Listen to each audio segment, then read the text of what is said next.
What is up everyone, it's Saber here and welcome to another Naruto What If. If you end up liking the video, please consider subscribing. It's free and you can take it back at any time and it really helps me out, and this is my third channel, so if you want some more what ifs, go check out my other channels. And with all of the YouTube formalities out of the way, let's get into it.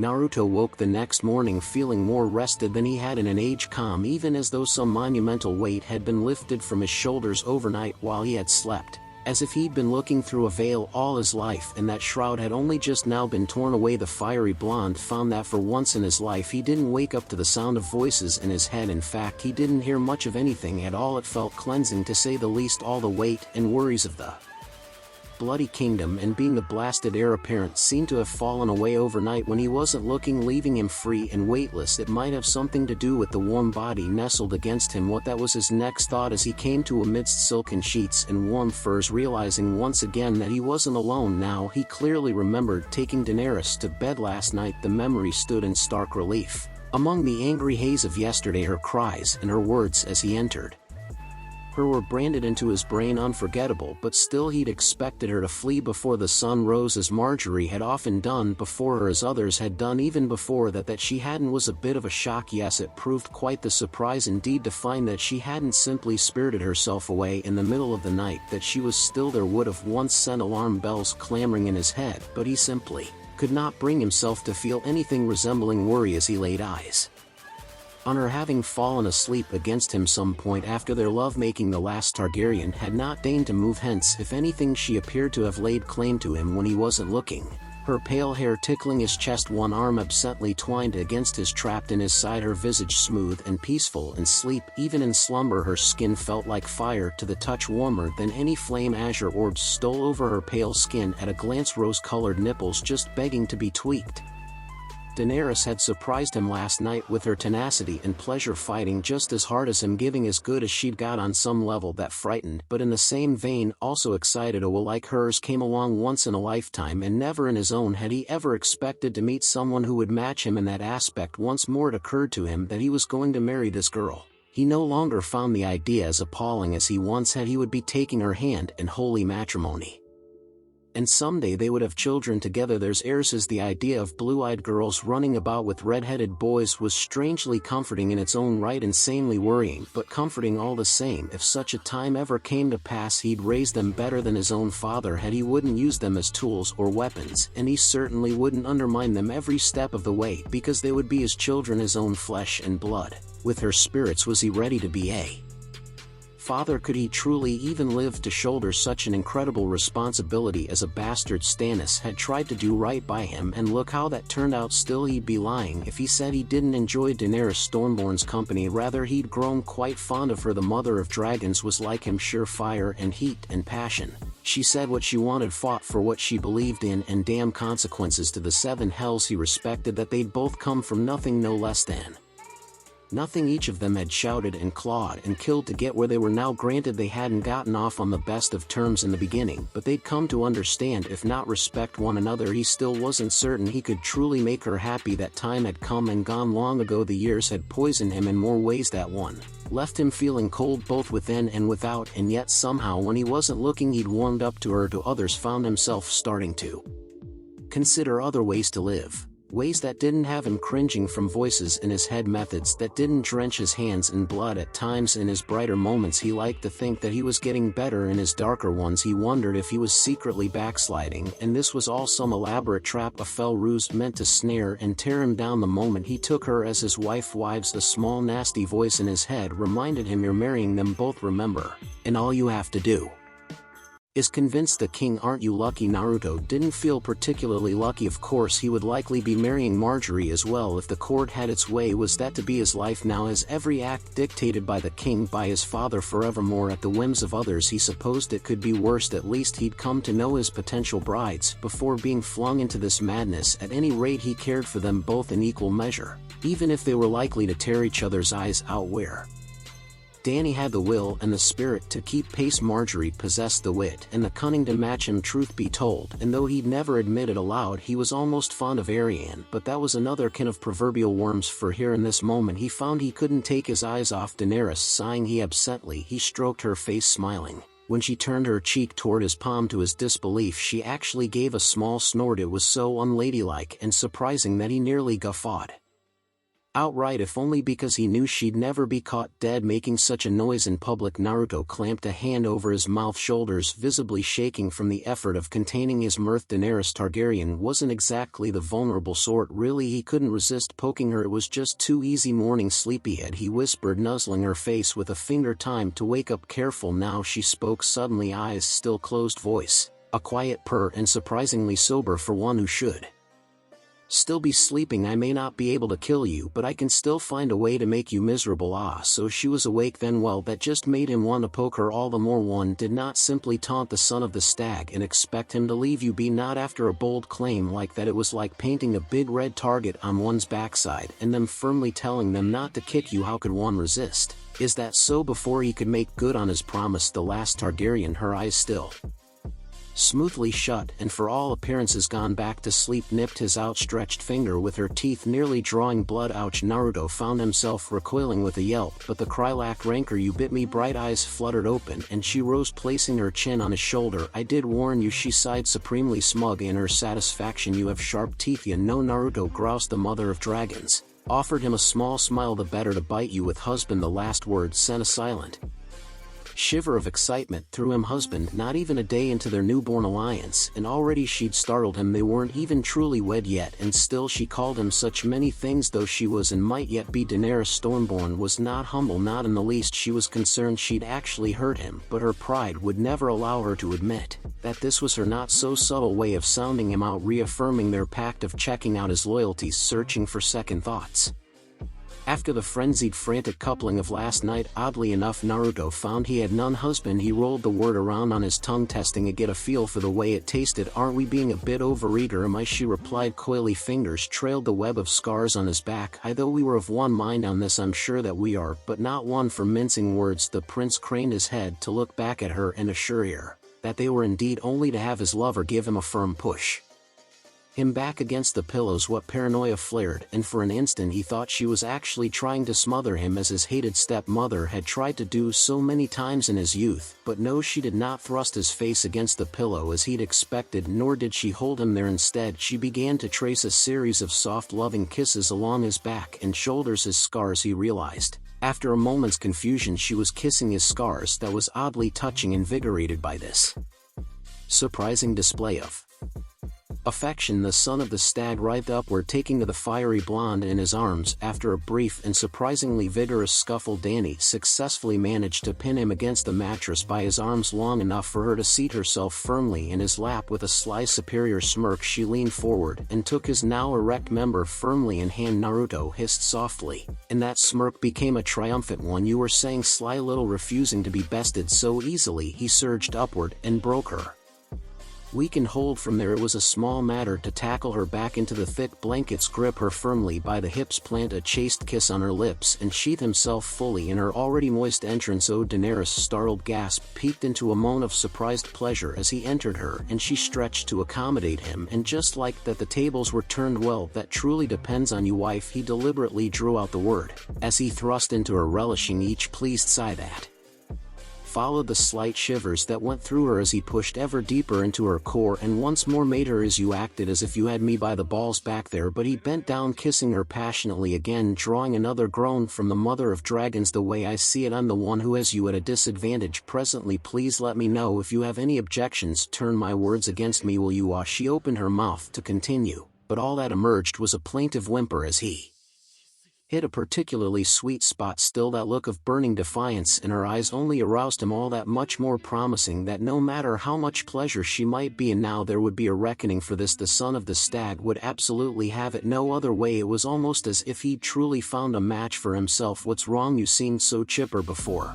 Is that a challenge, my lord? She hissed. He hummed a laugh, perhaps somehow, despite her lack of fine silks, despite not having her Ever-growing dragons coiled around her, and despite the fact that even now she was moaning beneath him, Daenerys still projected an aura of smoldering authority. Even with her hair a mess from sleep and not so much as a single crown to her name, she still seemed every bit the queen. She thought she was the one. She believed she deserved to be. Let her be queen. The voices whispered to him again. Let her bear that heavy burden for you so that you might yet be spared the troubles of the realm. Why take up that mantle when someone else is so willing to claim it for you? But here now the only thing he could truly think of claiming was her. She must have seen his desire for something flashed in her dark eyes, and this time he didn't resist her. Daenerys yielded out of his grasp, and before he could think to stop her, kissed him fiercely, her lower lip caging his between them. Her tongue did not ask for trespass, instead ruthlessly plunging his mouth. As she had her way with him, slim hands placed themselves firmly upon his chest and with a firm shove pushed him back against the mattress. Not content to be so easily dominated by his lover, Naruto retaliated and hooked his hands against her hips, fingers digging into the creamy expanse of her skin. Then he flipped her. What are you? Oh, Dany uttered a very unladylike squeak of surprise as she found her perspective abruptly upended by the blonde bastard and thrown back to the thick covers. In the next instant Naruto spun and she found herself trapped beneath him. There was no violence in the action, no anger, no wrath, but the abruptness of it all left her briefly stunned, momentarily unable to move. Her pale hair splayed out against the pillows, cheeks flushed, lips parted wide, eyes staring up at him, fingers ringing against the sheets. Naruto shuddered. She looked so fuckable. Gods, he muttered beneath himself, nearly unable to believe what he was feeling in that instant. I think you were right about, she gasped out, grinding her hips against him in silent need. I might actually enjoy marrying you. The laughter, when it came, caught him completely off guard. It bubbled out of her all at once. A softy merry giggle like the sound of sweet music. Worse, he couldn't tell if she was laughing at him or what he'd just said. Unwittingly, in his heated passion, Naruto decided he wanted to hear more of it, more of her. No, this angry stoic woman she'd become, but the girl who was laughing even now, holding her sides and shaking out of sheer mirth. He wanted to hear more, wanted to hear her cry out his name. What's so funny, you? She said on a sigh, her hand rising to cup his cheek. You try so hard to push others away, yet when it comes down to it you crave comfort, don't you? Naruto felt the tips of his ears begin to burn red hot. She'd hit dangerously close to the nail on that one. I don't know what you mean. Shush. She reached up for him, arms circling his neck loosely, mouth molding marvelously against his. Naruto found himself yielding gladly to the kiss and even returning it. Somewhat happy for the distraction from those cold, uncomfortable memories, it never occurred to him that she might be actually trying to divert his attention elsewhere. Are you trying to distract me again? He ground out, gritting his teeth. That depends. Is it working? She purred, gazing down at him. Well, really, that depends. Never mind. In any case, the son of the Stag soon found he had other concerns. As his body decided it had waited quite long enough, for far too long, his release coming quickly, evidently. Daenerys felt the same. They came together quietly, their shared cries muffled in one another's mouths. The mother of dragons toppled forward a moment later, and he was there to catch her, her head resting against his heaving chest in his arms. She felt warmer than ever before, as though he were cradling the sun itself to him. Afterward they lay together, sated, catching their breath. Daenerys proved the first to recover. Are you trying to get me up the spout? She laughed, rolling off his chest. Her hair seemed to shine in this light composed of living flame. Hardly. Naruto caught himself chasing a smile with a sigh of his own. I'm not ready to be a father yet. I don't think I could handle it. Before she could answer, the door slammed open quite suddenly and armed men burst into the room. The intrusion was so sudden and abrupt that Naruto had killed two before he even realized what was happening.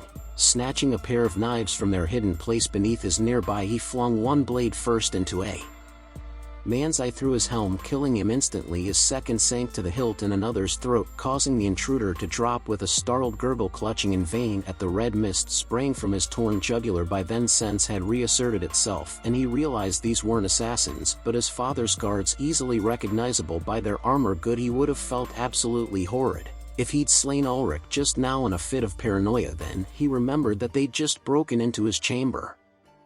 You lot, he began slowly, have 10 seconds to explain yourselves. Of the three remaining, their captain stepped forward, wearily turning up the plate of his helmet. My prince, he raised a hand in a placating gesture. Calm yourself, please. An uneasy silence pervaded the room. What is the meaning of this? Naruto growled, flinging himself off the bed. Who sent you here? The king, my lord. The bearded man flinched at the molten red in the blonde's stare. He demands your presence in the throne room at once. If looks Could kill he and his men would be a pile of charred ashes upon the floor then he should bloody well know not to have you barge in unannounced a few eyes straight to Daenerys who had yet to move from the bed he insists my lord the captain pleaded then he'll wait until I'm fully decent Naruto growled snatching up his leather jerkin and breeches stupid sods don't you know to knock when a man's fucking a woman the guards quailed momentarily, but incredibly their leader rallied we heard noise and assumed what that we were under attack Naruto rounded on the man with a roar as he tugged on his belt fraying temper finally slipping its leash you didn't even think to knock how was I to react when armed men burst into my room because of your actions 2 of your men are dead enough out of my way I'll take this up with the old man sire we were told to escort I will join him as well Danny declared suddenly taking the wind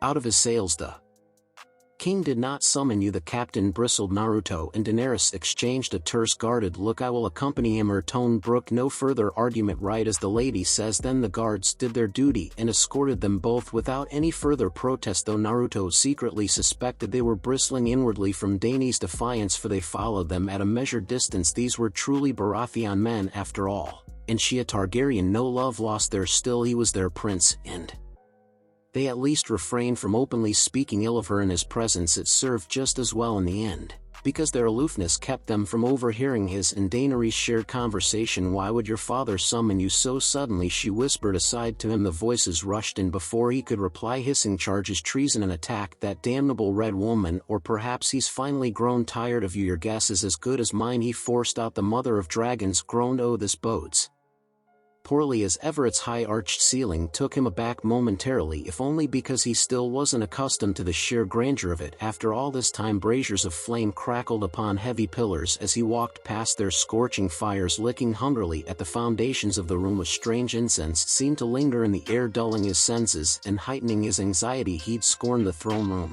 and most of the Red Keep as of late still he did not let the concern he felt show on his face and neither did Daenerys for there perched upon the Iron Throne Stannis awaited him mercifully Tyrion was present there beside the king unfortunately so too was the Red Woman and of course that blasted little finger Naruto felt his jaw tighten this boded poorly old paranoia plucked at him unbidden.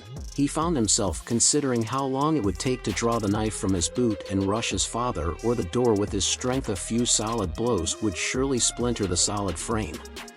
But at what cost and would he be able to do in time he had no armor and no weapons beyond that of his knife Danny didn't even have that here was no other unblocked escape from the room that he was aware of and even with his talents he didn't relish the idea of having to fight his way out of the Red Keep stop panicking he berated himself just breathe they haven't said anything yet taking a moment to compose himself, he started forward Daenerys followed after him her crisp footfalls echoing beside his in the empty space surprisingly she did not walk ahead of him nor did she deign to trail behind him as some might to his disbelief she stayed at right side and matched his pace step for step even with him in all things then she took his hand and gave it a reassuring squeeze all whilst firmly lacing her fingers with his own Naruto nearly missed his step and stumbled on the spot. It was only the most rigorous act of wills that prevented him from falling and allowed him to maintain his pace alongside his stoic demeanor this very act smacked of rebellion and he felt his respect for her climb another notch if she'd meant to reassure him she'd done a fine job judging by his raised brow and the stern set of his jaw Stannis didn't take kindly to this oh so tender act of solidarity the king held his tongue until they'd reached the stairs his grim expression never wavering leave us he commanded of the guards.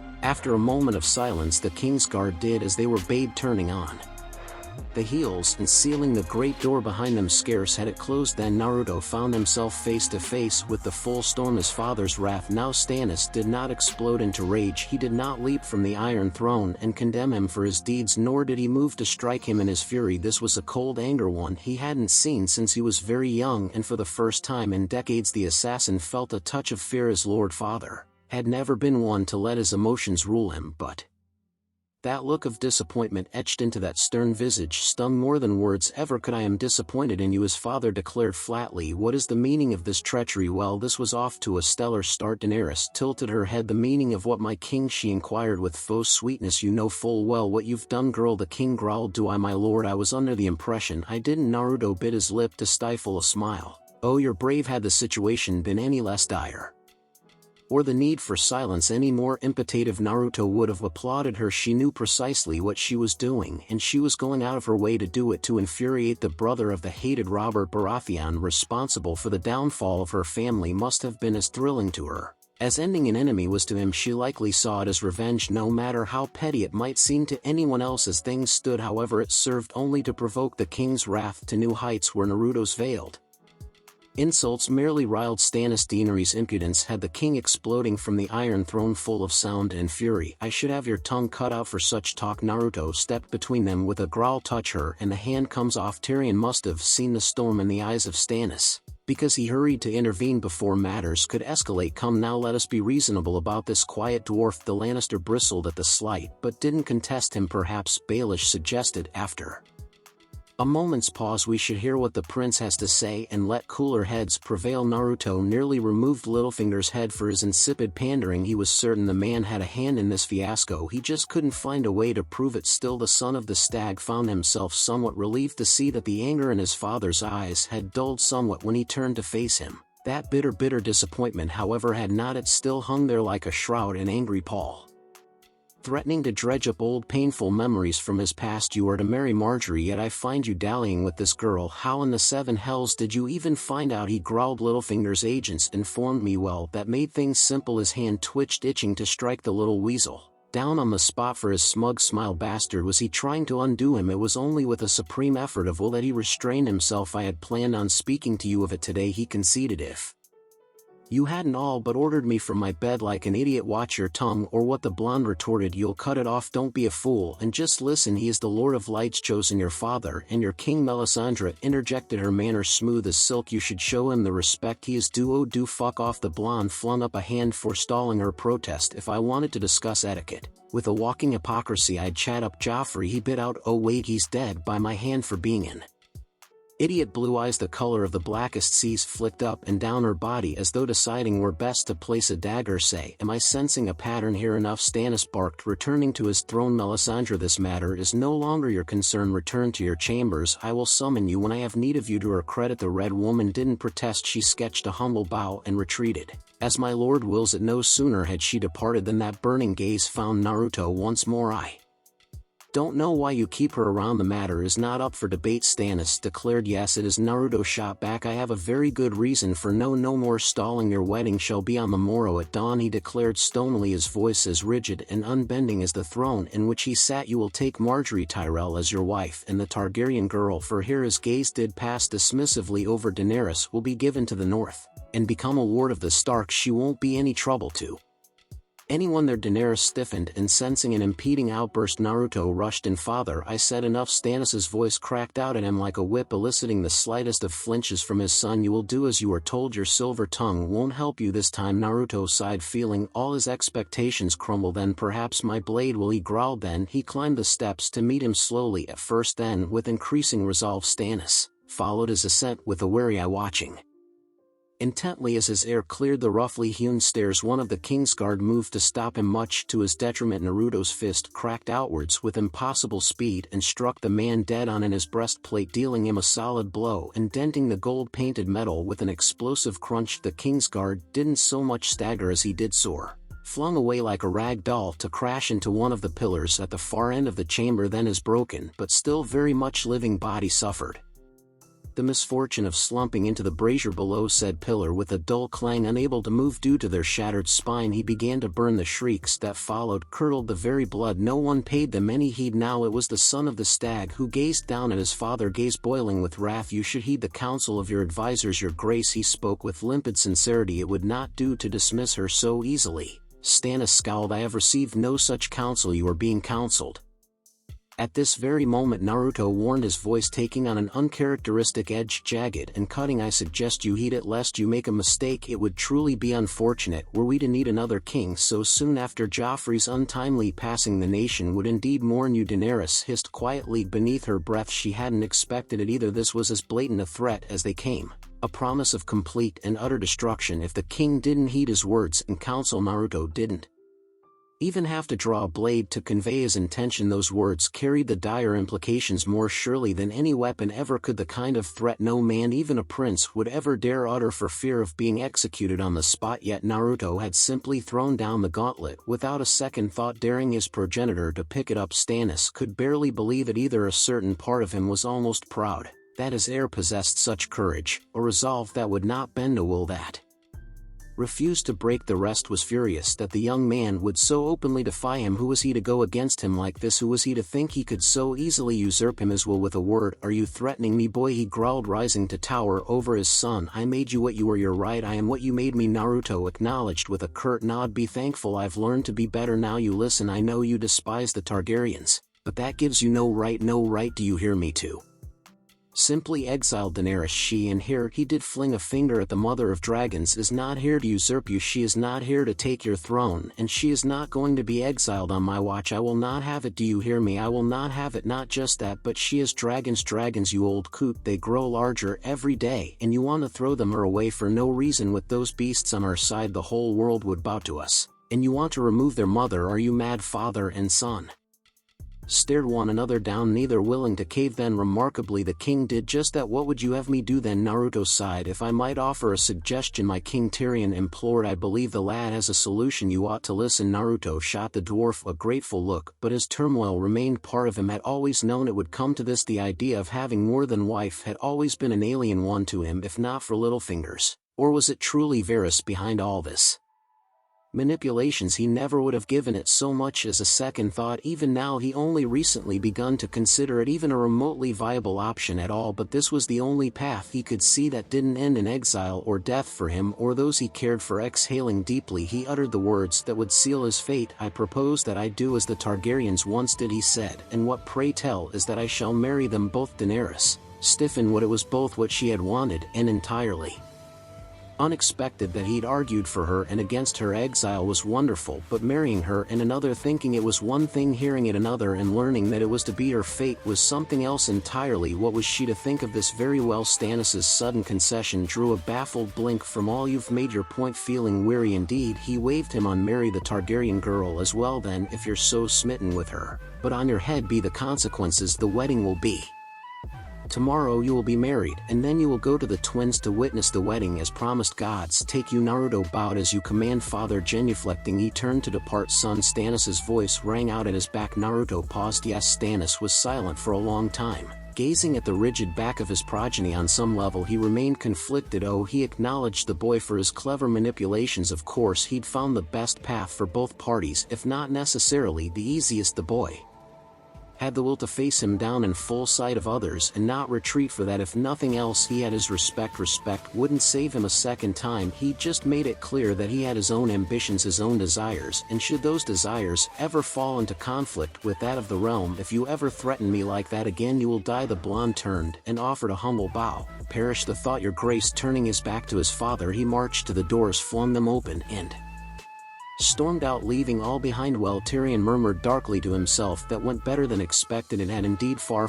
better than he'd expected it to. He thought swords might be drawn and blood spilled, that a prince might well yet become a king. Come, my lady, he said, offering her his hand, I shall escort you to your chambers. You have a wedding to prepare for. I'm sure we can find something for you to wear. Daenerys could only manage a nod. None noticed the hidden smile on the visage of Peter Baelish. Everything was falling into place. Meanwhile, everything was coming undone. Marjorie Tyrell knew this, just not how to stop it. Even as she read the missive, her mind was racing, plotting, planning. Her position, once so secure, had been eroded in a matter of moments, and she hadn't even been told. She'd had to learn of it through a note from one of her grandmother's spies, and it hurt far more than it should. More than she could have expected. The missive wounded her far more than words ever could, and she found herself sinking into her chair with a repressed groan, fighting tears. She should have known. She should have glimpsed her ruin in the Targaryen girl's eyes when she was first presented to the court. It all seemed so long ago now, just as she first sensed something amiss, when the prince had argued so fervently against her being thrown back into the sea. She thought him merely chivalrous against the idea of a woman being harmed. Clearly she'd been mistaken, not just in refusing to meet with the Mother of Dragons, but for allowing this dalliance to become this somehow. Daenerys Targaryen had gotten her claws into him, she and her dragons both, and now she feared she would be losing him to her entirely. Part of her suspected the spider had a hand in all this, or perhaps even that wretched little finger with his gutless smile. Someone was scheming to undo them all, but for the life of her she couldn't figure out who someone was sowing dissent in their ranks and chaos in their hearts. Someone was doing a very good job of it. At that, it no longer mattered. She supposed she could no longer argue this. By rights, the Baratheons were fulfilling their promise. She would indeed be married to the prince, and with luck become the next queen. They had neglected to mention, however, that Naruto would be taking Daenerys also as his wife. It smacked of disrespect, and worse, it angered her. She had thought they had an understanding, that he cared for her. She'd even found herself slowly starting to care for him. He was a good man, an excitable one perhaps, but a kind one, and honest to a fault. Perhaps that was why this hurt. Thus the idea of sharing him with another should repulse her, and by some measure it did. Well, she certainly had a way to remedy that, didn't she? Steeling herself, she crumpled the note in her hand. One way or another he would be hers. Time skipped. The sun sulked low in the sky over King's Landing like a recalcitrant child not quite yet ready to rise. The great fiery orb peeked over the horizon with great hesitation and reluctance, as though it were keen to bring on the dawn of a new day. One might even be forgiven for thinking it melancholy. After all, today would prove to be a day among days, a date that, for better or worse, would forever live on in the hearts and minds of the people. Bards would sing songs of this day, and many a scholar would inevitably tell their own tales in the years hereafter, as opinion and rumor warped the story. But here today, this moment would live forever. When one looked back and asked how it all began, all would say, here it started with the dawn. Here in the wee hours before waking, the quiet before the storm, all lay still. Well, nearly all, though even the lowliest of beggars were just only now beginning to stir from their beds. The sky was already teeming with life. One had but to gaze up at the Red Keep to see the dragons wheeling overhead, Drogon, Regal and Viserion, each impossible to miss as they circled and banked overhead, calling to one another. On occasion one would make a dive for the water, snatching up an unlucky fish or gull who dared too close. Fresh air and freedom had done wonders for their growth. Drogon was already nearly large enough to ride, and his siblings weren't far behind in that in the coming months they'd grow large indeed. As though spurred from its stupor by their cries, the sun finally rose, and with it marked the day of the prince's wedding. It was to be a day of celebration, a union not seen since the heydays of the Targaryens. All told, it had proven a massive undertaking. Planning such an event with little more than a day to spare. Thankfully those handed the task proved themselves worthy of it, and prepared a grand event the like of which none could imagine. Nearly all the nobles were invited to attend, and more than a few peasant folk on the prince's behalf. This didn't sit nearly so well with the upper class. The latter of WHCH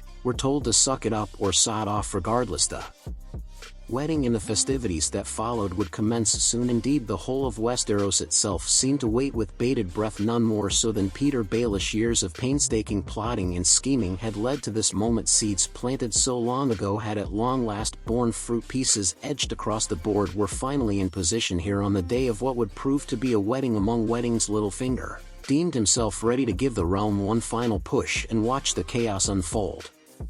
A small smile plucked at his mouth as he overlooked the sordid, sprawling expanse of Flea Bottom from his room in Red Keep. So small, those below so insignificant, so petty, so easily swayed. All it took was a rumor here, an act of violence there, and one had them eating out of their hand, or he very soon would. Mere hours from now the wedding would commence. Ah, and what a wedding it would be! He had only to give the order on a certain level. Littlefinger knew he owed his successes thus far to luck as much as he did skill. Make no mistake, he counted himself incredibly fortunate to have progressed to this point in his plan without losing life or limb. Days, weeks, months, years of effort to maneuver spent to maneuver himself into his present position in King's Landing, bending the ears of those who considered themselves his betters, and there were many, had been no mean feat. Coin and influence were required, years spent clawing and scraping his way up the ladder of chaos to stand where he stood now. All of that arduous, painstaking progress had nearly been undone by Stannis' unexpected triumph at the Battle of Blackwater. In an instant everything was knocked askew, and he'd found himself scrambling to recover Joffrey slain in battle, Tywin cut off from the capital, Cersei and her children ripped away from the Iron Throne, all in the blink of an eye. A fell alliance between Baratheon, Stark and Tyrell. Who could have foreseen such a thing? He'd been cautious after that, waiting days, weeks, even before Making a move. Stannis was a well-known quantity in King's Landing, as was his heretical faith in the Lord of Light. His heir was another matter. Naruto, that blasted insufferable boy. Time and time again he'd nearly undone everything. Time and time again Baelish found himself scrambling to compensate. Just his kindness was matched only by his brutality, his wiles only by cynicism. The latter had actually been a stroke of luck for him. He'd made a foolish remark, and he'd capitalized on it. Brought from rumbling seas, Daenerys Targaryen should have been his undoing. Instead, he'd befriended the mother of dragons. Worse, the blonde bastard somehow convinced his father to let him marry her and the Tyrell girl both. Thankfully there were ways to remedy that. Better yet, he knew the boy wouldn't kill him outright, if only for the suspicion his death would cast upon him. That alone had proved his saving grace. Now he need only keep a weather eye out for assassins. It was almost a shame to take Naruto out the game. Really a pity even to rid himself of a worthy foe. Well, such was the way of life. Men would always fall to their baser nature, but not him. No, he was above such petty grievances. Everything would be as today. Yes, it began today. The attack came suddenly. It was not a knife in the dead of night that claimed Littlefinger's life, no rain of arrows in the street, nor even an ambush in the darkness of his quarters. The Reaper came for him quickly and quietly, neither in the form of raven nor dove, but in the softest of whispers. Not with a shout, but a sigh. There was no proclamation, no warning, nothing to herald his last moments beyond that of the bottle in his hand, the brandy within, and the ever-present plots swirling in his mind. He exhaled quietly, reveling in the chaos to come. Took another sip of wine made to inhale, and what quite abruptly he found couldn't breathe. All sense and thought tumbled out of him in disbelief. A trembling hand rose, alarmed to find himself bleeding from the nose. An alarming weakness seized hold of him, and he stumbled, clutching at the wall with his good hand for support. Even as he clung to his goblet, his eyes bulged as his lungs labored, glaring in disbelief at the tainted drink. Poison, it must be. No, he'd been so careful. He'd checked everything for days, weeks. So how was this happening? Antidote. He had to make it to his shelf, find the right one, find the Urk. In the light of the early morn, the shadow of death fell over Littlefinger. Air stole away from his lungs, and he found himself coughing, choking. His throat seized and his lungs spasmed anew, grasping at oxygen that denied him. The goblet tumbled loose out of his grasp and clattered to the floor, staining the rug blood red as he pounded at the door. Moments later he joined it on the floor, his muscles betraying him in their death throes. By some miracle he still retained enough strength to raise his gaze, fingers curling against the damp carpet. In his last moments,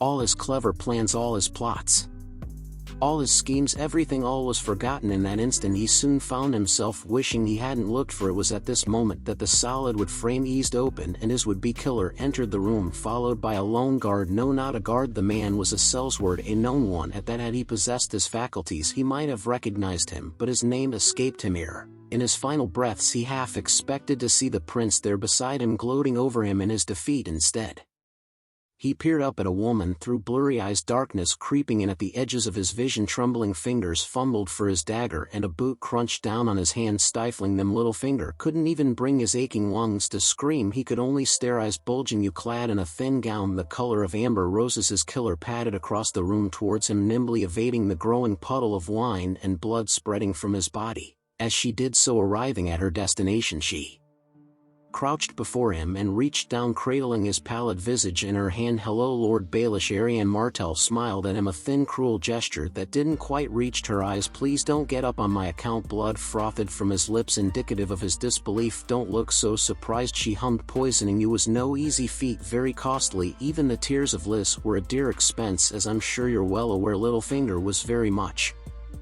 aware. Even now he could feel the powerful toxins eating through his intestines, leaving him to shudder in agony. No doubt you were wondering why I would go to such lengths, the dusky woman mused aloud, uncaring of the spy's plight. You see, the love of a woman is a powerful thing. In the end it all comes down to that one person or persons you care for. When a man truly loves a woman, she becomes his weakness. When a woman truly loves a man, he becomes her strength, her life, her very reason for living. And sometimes cold dark eyes flicked away from the ledge and back to Peter's trembling form, watching intently as the last of his life crept away from him. We do terrible things for those we love, and yes, this is called exchange of power. Have you ever truly loved anyone? Littlefinger, yes. She tilted her head, considering. Have you ever been loved in return? No, I thought not. You see, it is love that compels me to do this. You are a thorn in my love side, one he has been unable to pluck, so here I am plucking it for him while he remains unaware, and here we are. No one will know. They will think a sudden sickness took you. Not uncommon for the times. Quietly serene, the princess reached down, cupping his chin in her hand for one final lasting moment. Come now, she soothed. Look at me. Yes, there we are. That's it. Give me your final breath. Littlefinger managed a weak rasping gurgle as the blood pooled and bubbled in his throat. I do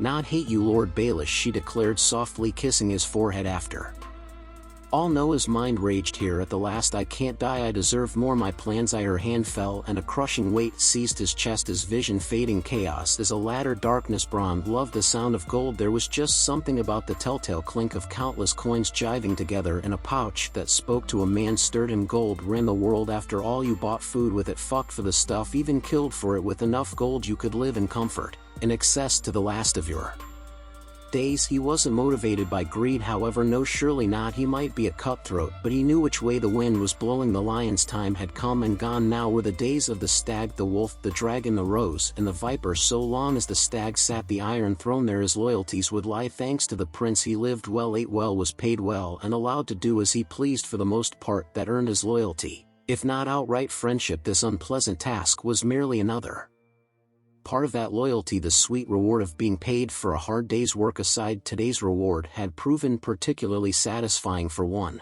After all, it wasn't every day someone paid him to help snuff out an evil little bugger like Littlefinger. Annoying little twit bastard had it coming for months now, but no one had been able to uproot him for fear of being made a culprit until now. Better yet, this small act required no change of allegiance on his part. He hadn't even needed to swing his sword, but merely stand watch and make certain no one witnessed the crime again. An easy task. Littlefinger was almost universally disliked these days. As far as Bronn was concerned, the Martell girl had the right of it, ending him before the war started again. Peter Baelish had been a thorn in his benefactor's side for too long now, one that needed to be plucked, and plucked him they had. There would be a brief fuss as King's Landing tried to puzzle out Littlefinger's death, of course, but it would pass. Qyburn's inspection would inevitably fail to produce any incriminating evidence, and eventually interest would fade. Not a bad maester, that one knew his craft through and through. Bit creepy though, still he was loyal and undoubtedly an ally. He also understood that before one could usher in the new, the old must be put to rest. As far as Bronn was concerned, that made him a friend. In his book, your smiling cells were drawn from his reverie. The mercenary stifled a small smirk. He'd almost forgotten Arianne was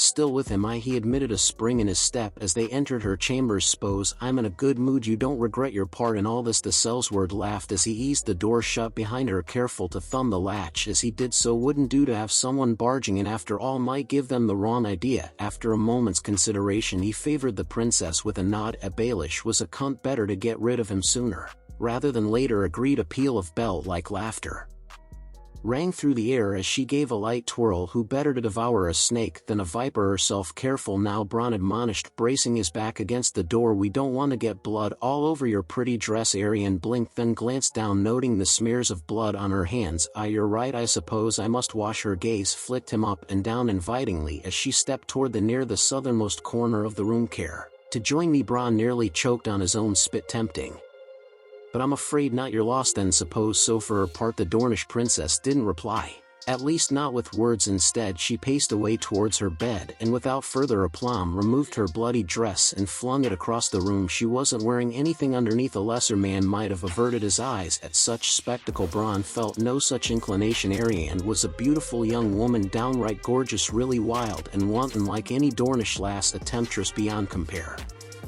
Probably a hellcat in the sheets too. Under any other circumstance he'd be more than happy to hop into bed with her. In this case, however, caution outweighed desire. She was very much a creature of passion, and he'd seen what that passion could drive her to do. Besides, the prince seemed to favor her to some extent, and who knew where that would go? No, had no intention of betting. This viper didn't mind watching her, though. A few tense moments passed as he watched Arianne draw herself a bath, each movement deliberately drawn out, long and lingering, the light trickling through the window to accentuate her every curve. When she finally slipped into the basin, it was almost a relief, if only because he could no longer fully glimpse all of her. Even then, the sight of her glistening form nearly drove him mad with desire. She knew it too. Damn, how long had it been since he'd had a good tumble? Perhaps he ought to pay a visit to the brothel before the wedding, might do him some good. Her coy smile was no less threatening, "If you so much as breathe a word of this to anyone you'll gut me right." I know he mined a silencing motion across his throat, not a word good, and why should he speak of this? His coin pouch was already full to bursting thanks to her generous donation, add that to his already substantial pay, and he was well on his way to amassing a small fortune, not nearly as much as the vaunted Lannisters or any of the other noble houses, but it was a start,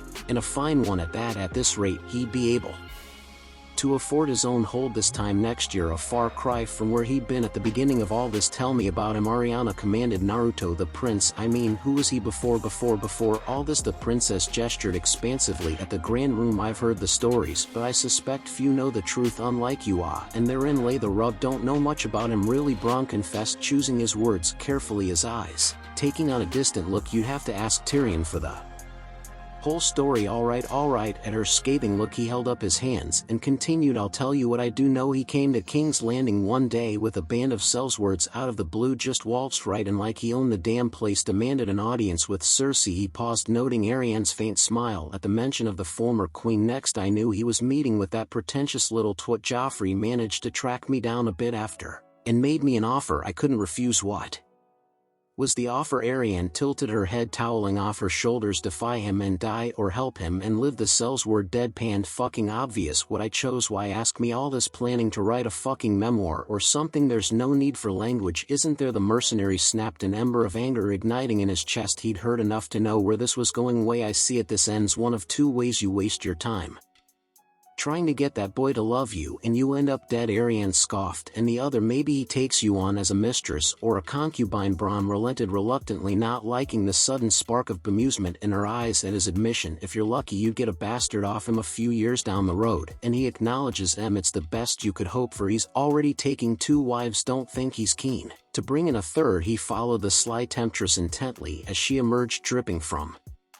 the bath, all traces of desire burned away by the realization of what she intended. "My advice, don't do it. Don't fuck with him or he'll put your pretty little head on a spike. You claim to know him." "No, but I've seen enough to know he's not right in the head," the warrior countered, pushing himself off the wall as his benefactor slipped into a silk robe the color of gilded roses. "You don't get it. He's not like you and I. He isn't motivated by greed or even lust. He hears things, sees things, voices visions.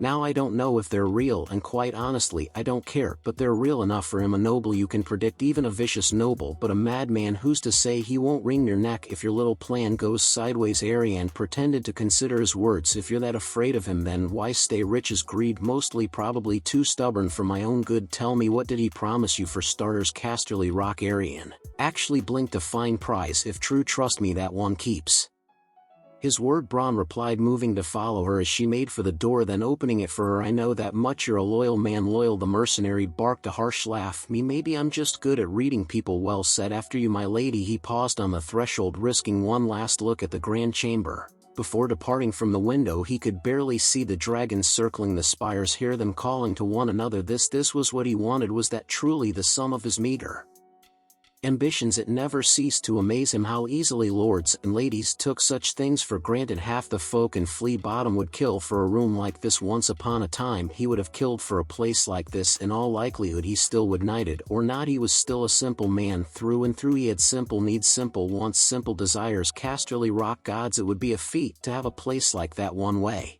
or another he was getting that bloody castle if he didn't get himself poisoned first, or thrown off a cliff, or torn to shreds, or set afire. As luck would have it, he wasn't the only one thinking of fire and blood. Daenerys found herself recalling the words of her house as the dawn broke. As she gazed upon her own reflection, odd that she found herself thinking of them now, because she scarcely recognized the woman staring back at her, a stranger in a strange land, wearing a strange dress, her long pale hair beautifully combed and left to cascade down her back. The dress itself was a marvel of work, a seamless blend of fabric and armor. Both most might balk at the idea of wearing such a thing to a wedding, but the Dany found she rather approved of the choice. She looked resplendent, fierce, beautiful, whether through deliberate design or simple oversight on their part. Daenerys was inclined to believe the former, for the dressmaker had crafted her wedding dress in the colors of House Targaryen, a deeply flowing masterpiece cascading in the colors of black and red as no other before it, bearing a moderate neckline and an open back. Its make might have been forgiven for simply leaving their craft there, but instead they'd gone a step further. A great red three-headed dragon roared back at her from the black of her dress, stitched in where the armored corset met fabric, its three jaws brimming with stitched flame that seemed to curl up towards pauldrons sheathing her shoulders, before tapering off into the short train of her dress. It was an outright slap in the king's face and a masterwork, no two ways about it. She adored it. Still, it was an absolute chore to wear with the armored bits. What would Viserys think of her now? Her dear dead brother, so long forgotten. He'd probably laugh at her and call her a fool, the insipid little twit. Even in death he served a purpose. What a fool he'd been, allowing others to lead him on as he had an ugly notion. Reared its head. Then did that make her a fool as well? Mildly disturbed by the path her thoughts had taken, she quashed that traitorous image and returned to her reflection, both metaphorical and physical. A hair had fallen out place and she reached up to pull it back, only to find herself ruthlessly chastised by her handmaiden. An irritated noise escaped her lips and Missandei's hand tapped her palm firmly, reminding her not to slouch lest she create wrinkles in her dress. Even so, a touch of annoyance lingered beneath the surface as Irri and Doria fussed over her for as her trusted friends made their last adjustments. Daenerys finally felt her temper slip its leash. Blast it, Khaleesi, you must stay still. The mother of dragons groaned aloud. Enough, I've been still for an hour now. With an indignant shake of her shoulders, the last Targaryen stepped down from the pedestal and stormed toward the balcony. Missandei let her go with a patient sigh, for which Daenerys was grateful. Everything was spinning, and she desperately needed a moment to think, to breathe. There had hardly been such ceremony for her first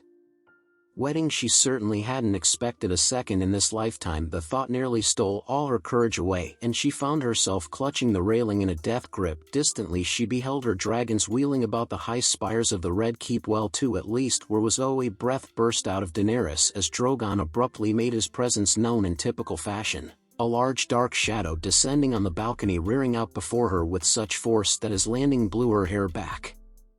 Alighting effortlessly before her, the young dragon beat his wings once and tucked them inward. His snout, still wet with the blood of a fresh killer child, cocked his head and regarded her with a questioning trill. Dany blinked, taking a moment to gather her wits about her as she began to stroke his long powerful neck. Gods, he was getting big, nearly too big for the balcony. Even his brothers weren't far behind. They'd grown all too fast. Once they'd reached the south, there was endless room for them to roam here, to hunt even, and so long as their prey wasn't human, none dared strike at them for fear of offending the crown. She'd be able to ride Drogon soon. No, perhaps he was large enough already. Ride him, where part of her longed to simply climb on his back and fly away from all this. Far, far away. Absently she caressed his frills, contemplating all that had led to this moment. It had seemed like such a grand idea at the outset, yet now when Missandei took hold of her arm she nearly started. Come, your Grace, she soothed, we need to get you ready. Daenerys frowned slightly. I'm not the queen. The former slave arched an eyebrow, the ghost of a smile plying at her lips. Not yet. Point taken. Warmed by her friend's words, she reluctantly allowed herself to be guided away from Drogon and back towards the balcony, but a thorn of hesitation pricked at her mind and held her captive. She wasn't accustomed to such finery, let alone armor. Could that be it? Was that the root of her anxiety, or was it something more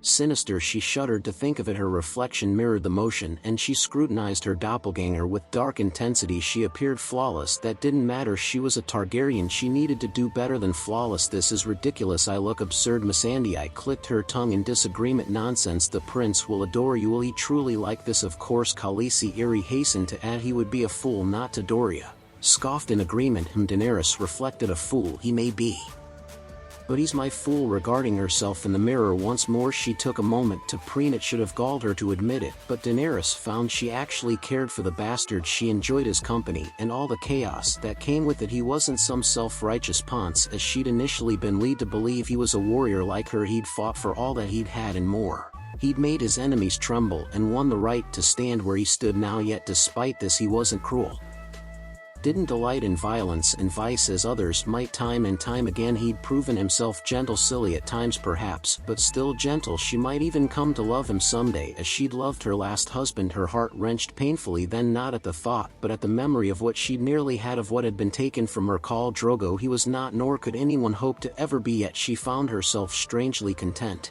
with the knowledge that Naruto would soon be hers regardless. of what that Tyrell woman would say or ever believe. That was a bridge she would have to cross of burn soon, but for now she felt oddly at peace. She'd chosen this, so perhaps that was why she felt so at ease. No one had forced her hand, rather she'd entered into this union of her own volition. Here now she stood proud, a far cry from the terrified girl she'd been that day. She'd insisted on keeping her retinue in spite of the trouble it would cause, and in a remarkable show of humility Naruto had indulged her. Missandei was the most recent acquisition from that old life, well stolen from it. Actually, it had been one of her last acts before she'd been abducted and dragged to Westeros. If she couldn't bring an army of Unsullied, then the least she could do was free one slave. Ser Jorah had been more than happy to swing his sword for her in that regard. Krasny's Naklo's frozen face fixed on a spike on now, that was a still pleasant memory. He'd been a loathsome little man, and his death had given her no end of pleasure. Speaking of Mormont pivoting, Daenerys risked a glance at the door where a lone man stood guard. Said man hadn't spoken a word all day. Jorah's face held incredible longing as he gazed upon her. Although he'd been permitted to attend the day's festivities, his fate remained uncertain. He would likely be sent off to the wall if the king had his way, not so if the prince had his say. Perhaps the latter was for the best. She was sad to see him go, but she could see how a man who sworn himself to her and her alone might be viewed as a threat in the eyes of King's Landing. Only time would tell if he might be permitted to stay. Rumor had it he might even be pardoned for his crimes, perhaps even allowed to rejoin his house. She wasn't sure he would given the chance, but enough about such sorrowful things. Today was her day. Pausing, she took one last glance in the mirror. She felt like a queen. Shall we begin? The rose stood in full bloom. Marjorie Tyrell quietly ignored the nattering of her maids, lost in her own thoughts as they added the finishing touches to her gown. Her mind lay decidedly elsewhere. Today would change everything or condemn her to a life of misery. That was all there was to it, one or the other. She would either have her way in the hours to come, or gods forbid, actually have to make peace with Daenerys Targaryen. The thought rankled her. Naruto belonged to her, the prince was hers. Any other thought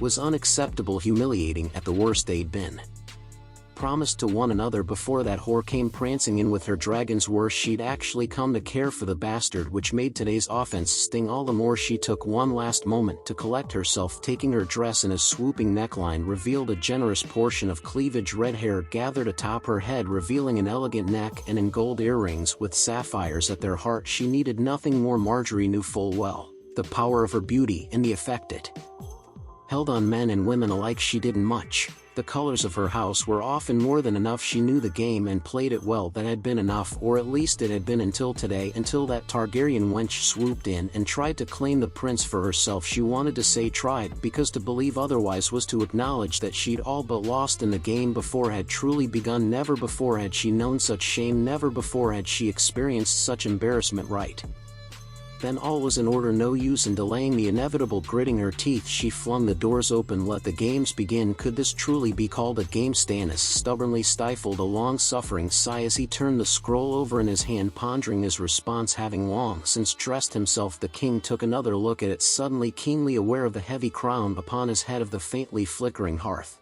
before him. It was futile, he supposed, no matter how many times he gazed upon the scroll. Its contents would never change. 'Twas a simple message, truly, its text consisting of little more than a simple line. Its news, ferreted out by none other than the spider himself, arrived just this morning. It put a damper on what had already been a dour mood. Tywin Lannister had taken Dragonstone, a battle of no contest, considering Stannis himself had all but abandoned the castle save for a handful of men and servants. Still, it stung the stag's pride that the lion had dared to attack the defenseless keep while his back was turned. By all accounts it had been a massacre. Men, women, and children alike all butchered, their bodies thrust on spikes outside. As an example, many of those men and women had served House Baratheon since his childhood days when he was but a boy. Now their heads decorated the walls of his old home. His hand ached for justice, tempered only by the knowledge that the old lion was trying to bait him, draw him away from King's Landing. Did he know about the dragonglass?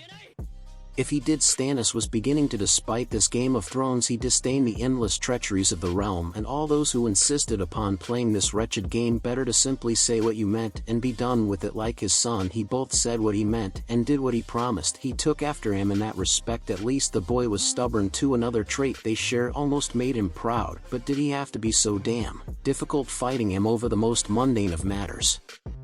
bickering over the tiniest of things, all to save a life that he had inherited from his mother. He wanted to be just and kind. He believed a single good deed could wash out a lifetime of bad. Stannis held that the opposite rang true. Perhaps that was why they butted heads so often. Naruto was a creature of passion and determination.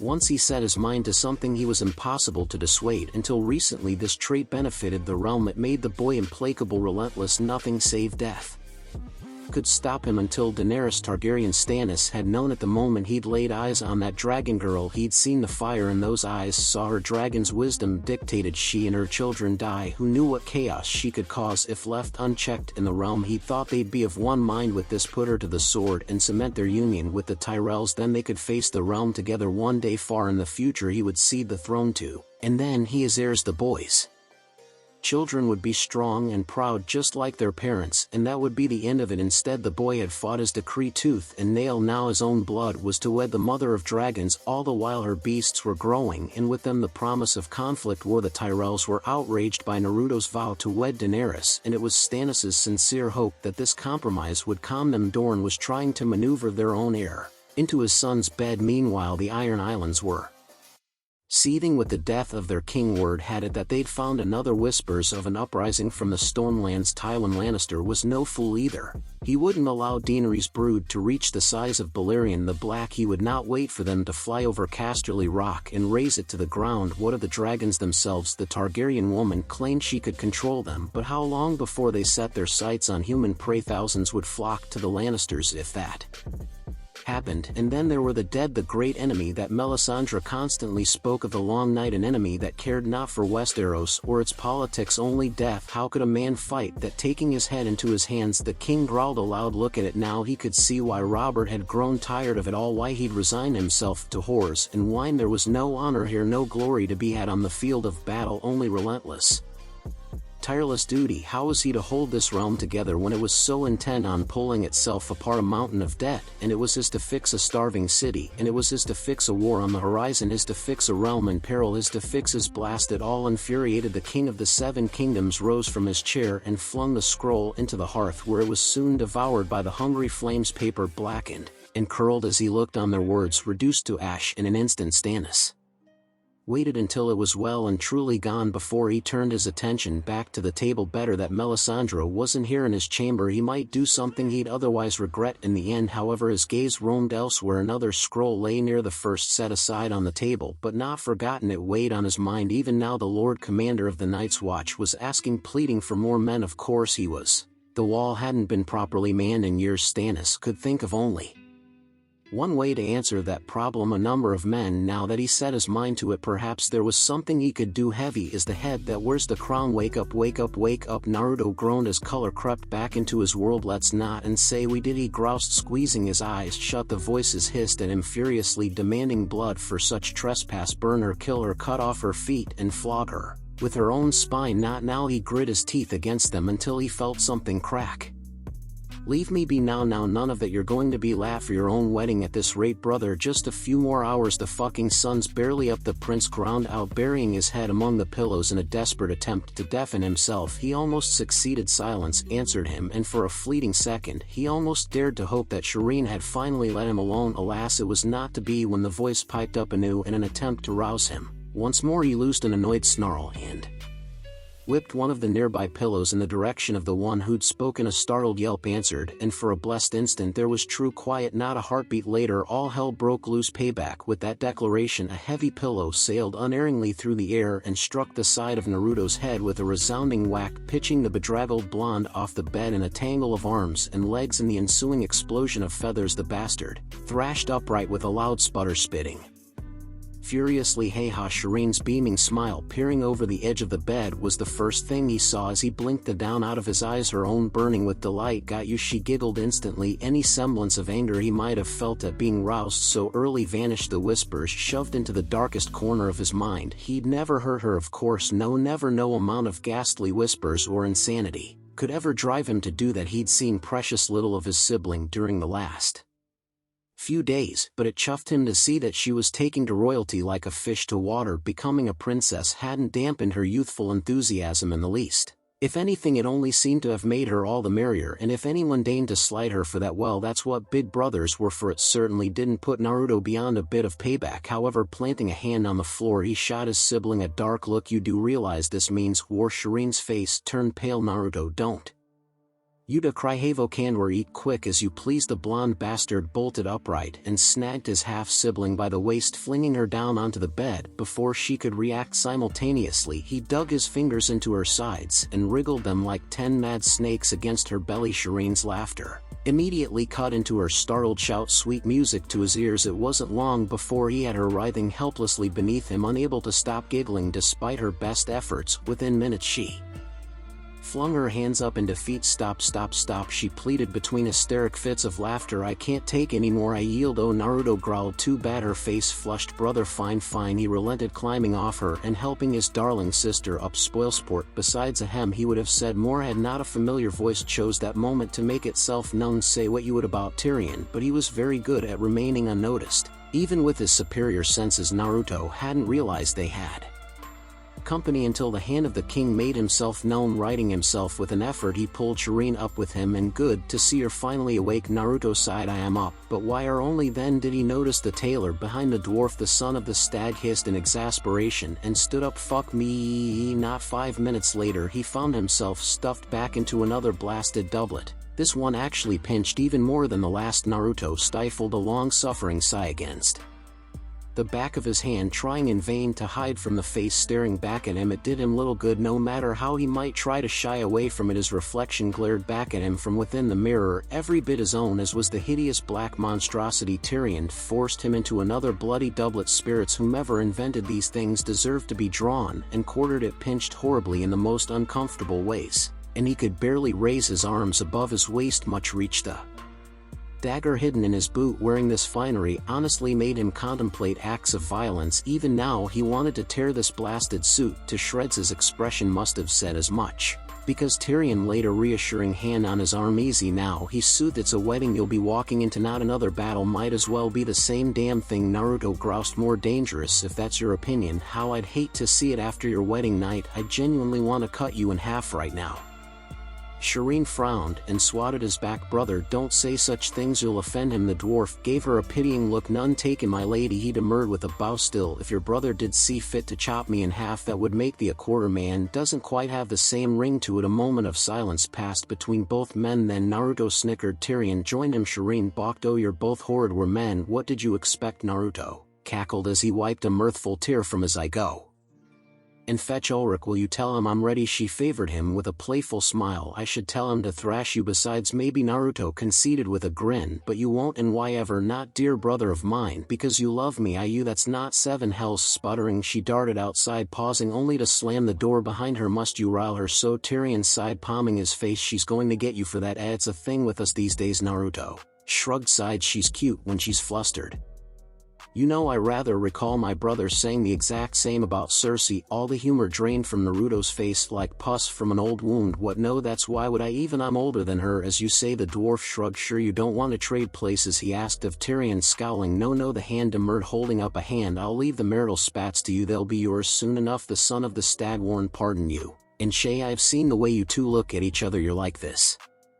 The whiskered warrior mimed a motion with his fingers, subtly delighting in the uncomfortable expression his friend now wore. "Why not get married and save yourselves the trouble?" At that, Naruto tilted his head. That is, Tyrion paused, pondering unspoken the truth behind the prince's words, and the weight it held. Not an unreasonable idea. Actually, what did he have to fear? Tywin, his lord father, was far, far from here, and unable to do anything to harm him. Jaime would likely soon find himself taking the black or languishing in a cell for the rest of his life. And Cersei, no, he wasn't going to think about what had become of his sister. Why wait at all then? It wasn't as if marrying her would lose him any more love amongst King's Landing. Part of him almost dared to hope events would transpire differently this time. He found the notion oddly appealing. "Point taken. I might take your advice. Just as soon as you make it to the altar yourself. A taxing task, considering you'll need 2 cloaks." Blue eyes narrowed intently. "You've poked a bear, my friend." "Were they friends?" Tyrion laughed and found himself startled to realize they were. The blonde treated him with more than just respect.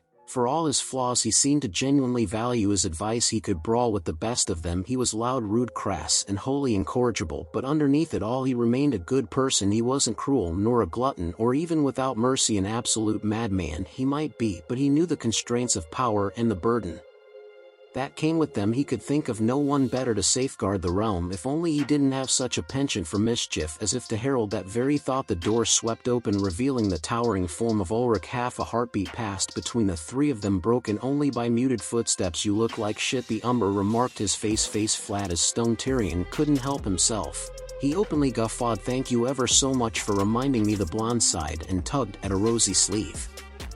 "Fine friends, the both of you." Right then, off to the old ball and chain. Now Ulrich, if he makes any more comments like that, you have my leave to hit him again. Gently, though, wouldn't do to give our lord a concussion. Naruto groaned as he allowed himself to be escorted from the room. "Traitors, both of you," but there was no rancor in his words. He knew the light-hearted banter was as much for his sake as it was their spirits. He wasn't used to all this. Part of him wanted to bolt, to quit King's Landing, and put all of this nonsense behind him. The other, well, he owed that more to the whispers than any rational thought. Still, he knew his duty and would do it no matter how much the voices might want or wish otherwise. He'd need to go on a good purge soon to get it out of his system, else he risked going berserk and hurting those he held most dear. In short order they were bundled into a carriage and escorted to the September. The ride itself proved remarkably uneventful, for none dared to challenge them. If the sparrows were still hereabouts, they hadn't decided to move against the crown yet. Naruto almost wished they had. Slaughtering their ilk would have been a welcome reprieve to what he faced. Instead, he emerged from the carriage not to a horde of enemies as he'd expected, but to a crowd of well-wishers. "Lord Naruto, Lord," here endless supplications assaulted them as they reached the stairs, and the prince found himself forced to fend them off with promises of aid,